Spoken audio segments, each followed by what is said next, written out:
Hello, welcome to Enu Cultural Forum.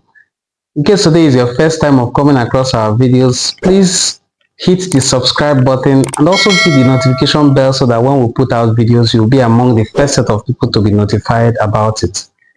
Today, we are going to look at the structure of the traditional political system in Enu communities.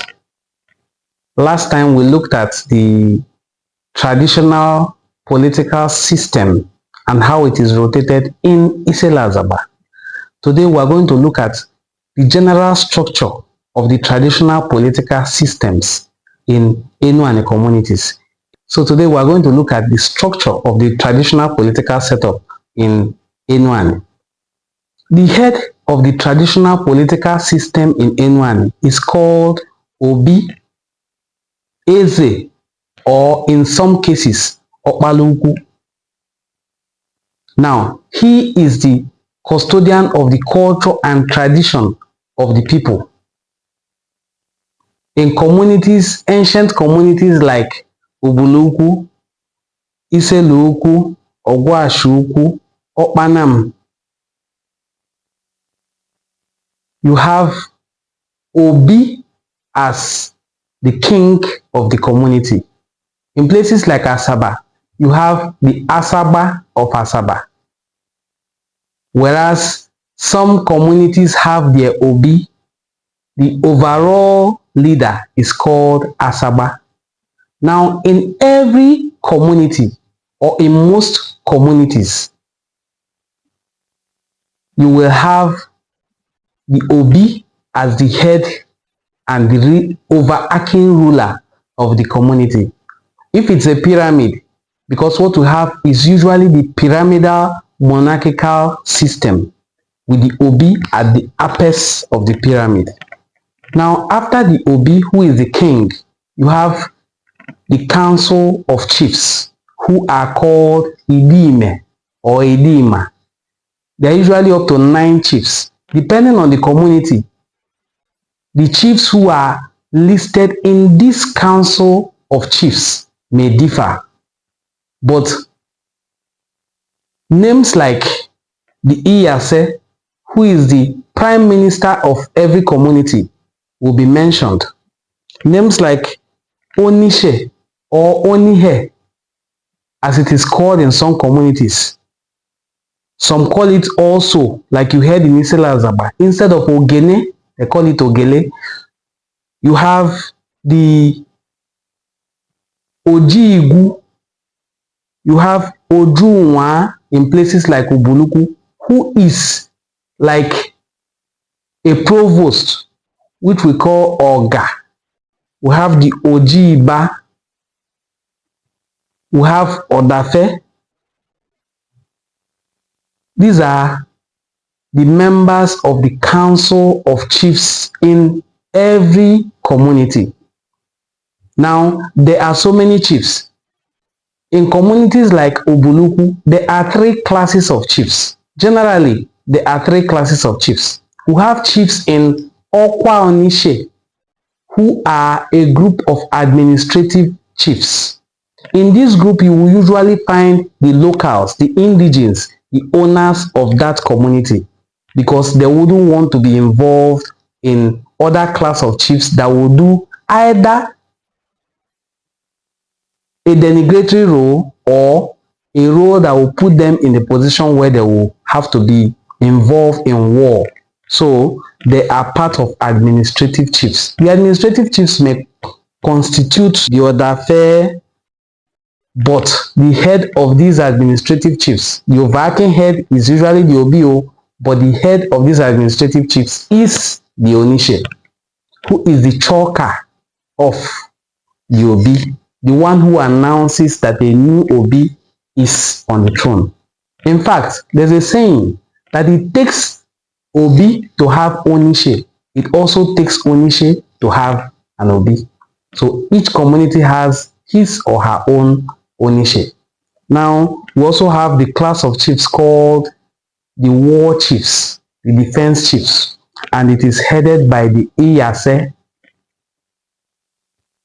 The Iyase is the title, Onowu is the greeting.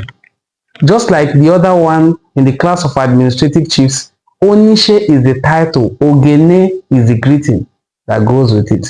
Odafe is the title, Ede is the greeting that goes with it. So you have the Iyase as the head of war chiefs. He is the chief of defense. In his group, you will have people like the Odogu, who is the warlord. You will have the Isaba Akwe. Isaba is the title, Akwe is the greeting. You have Omanya. These are members of the class of chief called Okweyese.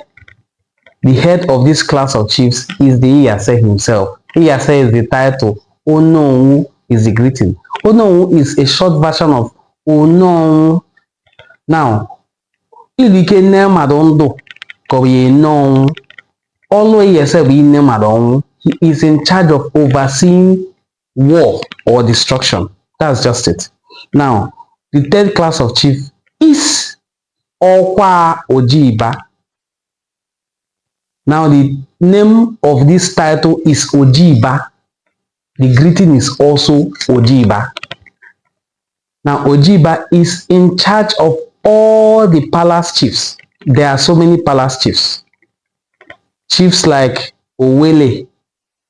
Owele is the person who is in charge of those who accompany the wives of the king to the restroom or convenience, or when they need to take a bath.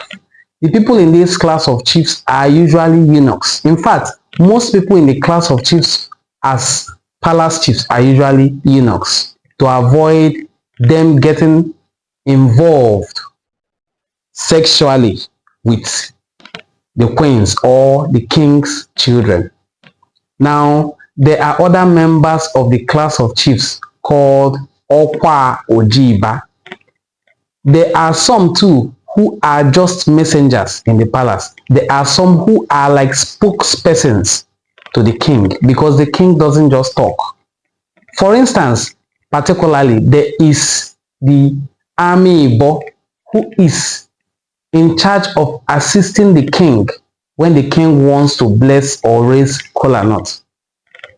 He is like a messenger in the palace, not really a chief per se. Now, these are the classes of chiefs.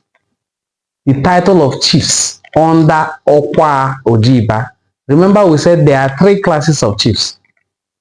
Okwa Onishe, headed by the Onishe, and they are administrative chiefs.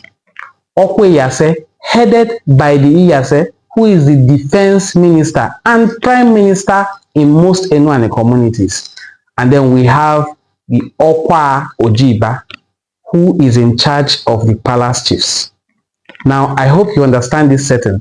This is the second cadre of leadership structure in Enuane communities, with the head as the Obi, who is the chief custodian of the culture and tradition of communities in Enuane. Now, the next in command are the council of chiefs, who I called Idime or Idima. Now, after this class of chiefs, you can now have the Diokpala in every Igbo. Each lineage has a Diokpala, who is the oldest man. These positions are attained by gerontocracy. Now, a chief who is from this lineage will still pay allegiance to this Diokpala, who is the oldest man and head of the lineage. You understand? The chief, although holds a position in the palace, is like a representative of the lineage in the palace, not the other way around. So the chief is not the leader of the lineage, but a messenger of the lineage and a communicator, a link between the palace and that lineage. So the Diokpala in every Igbo is the head of the lineage. Now, that is the third or fourth cadre in the leadership system in most Enuane communities. Now, after this Diokpala in Igbo, you also have Diokpala in every household. Remember, for every position I mentioned, there is also a replication of the female structure of them. When we have the Obi, we have the Omo, who is in charge of the markets, also reports under the Obi. She also has her own chiefs. When we have Diokpala in Ebo, we also have the Ada, who is the oldest female born into that lineage, and she leads by seniority, which we call gerontocracy. The Ada has her Ofo, with which she leads the Umuada.